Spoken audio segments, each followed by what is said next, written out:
This is the gospel according to the IRS, Breaking Points, and Church Financial Updates. And now, here's the authority, Dr. Michael Chitwood, and Breaking Points.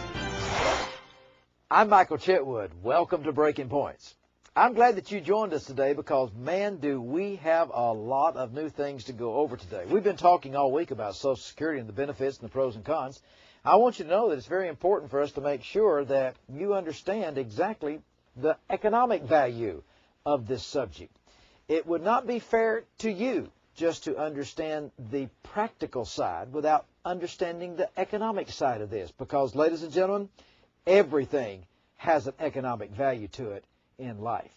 The computation of Social Security. Grab a pen and pad. I want to talk to you about a few things today on Breaking Points. Make a note there. Computation of Social Security, staying in or getting out. Now, that's the first thing that you have to decide today is if you're going to stay in or if you're going to get out. In order to make that decision, you have to have quality information, not what somebody says that's called hearsay. I'm tired of people giving the church advice that don't know what they're talking about. And I'll tell you something else right now. One of the biggest problems that we have is deacons and elders and trustees giving advice. They're good people giving advice in areas that they do not understand what they're talking about. That will get you in serious trouble. In fact, some of you could wind up with a major prison ministry. Now, you know what I mean by that, don't you?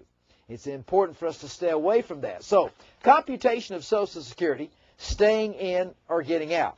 Now, take a memo of this if you would, please. Number one, the average minister that is still participating in the Social Security program will contribute the following amounts. The average minister begins earning salary and housing at age 26. That's an important note.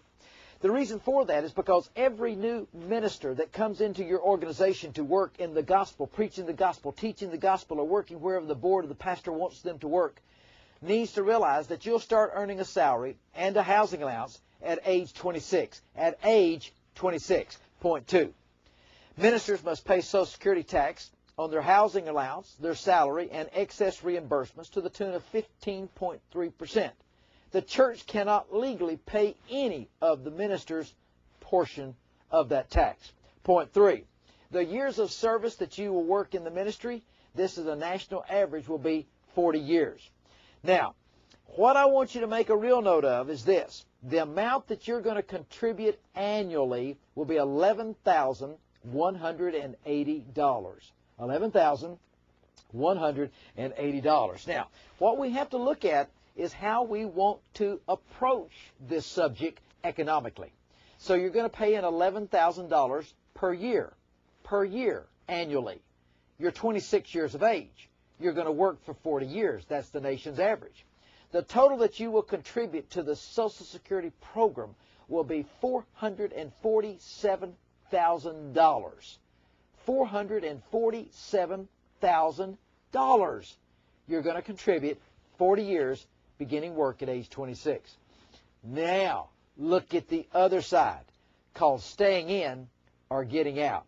The computation on retirement and the amount that you're going to receive, the average years that you will be in a retirement mode will be 11 years. In other words, after you fulfill your service to God, and if you elect to retire, then you're only going to be able to work and retire in the same period, work 40 years, retire 11 years in the retirement mode. The amount that you will receive from Social Security, based on the day's economic value, will be $13,200 a year.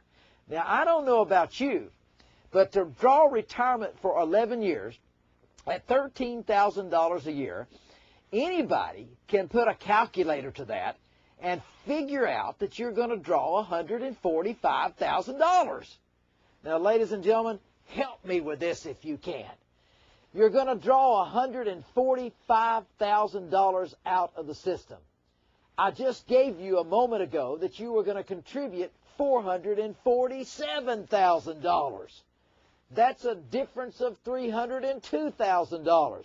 I ask you a question today. You're going to lose $302,000. Now, the decision is yours. Do you stay in or do you get out? I would recommend that you have strong legal and accounting advice concerning this issue. If you need to telephone me, please do so if I can be of any assistance to you in helping you decide this. Also, there's a special form that I want you to fill out with the Social Security Administration. It's called a SSA 7004. And what that does, it lets you know how many quarters you paid in and how much you paid in and how much you'll draw. I can certainly tell you this. Paying in $447,000, drawing out $145,000, losing $302,000 is not economic gain. I call that economic loss. This is Michael Chitwood. Until next time, I'll see you on Breaking Points. Breaking Points gives you the latest IRS updates and tax law. Pastor, if the IRS came to your church today, what would you say? If you really want your house of worship in order, call 1-800-345-9117.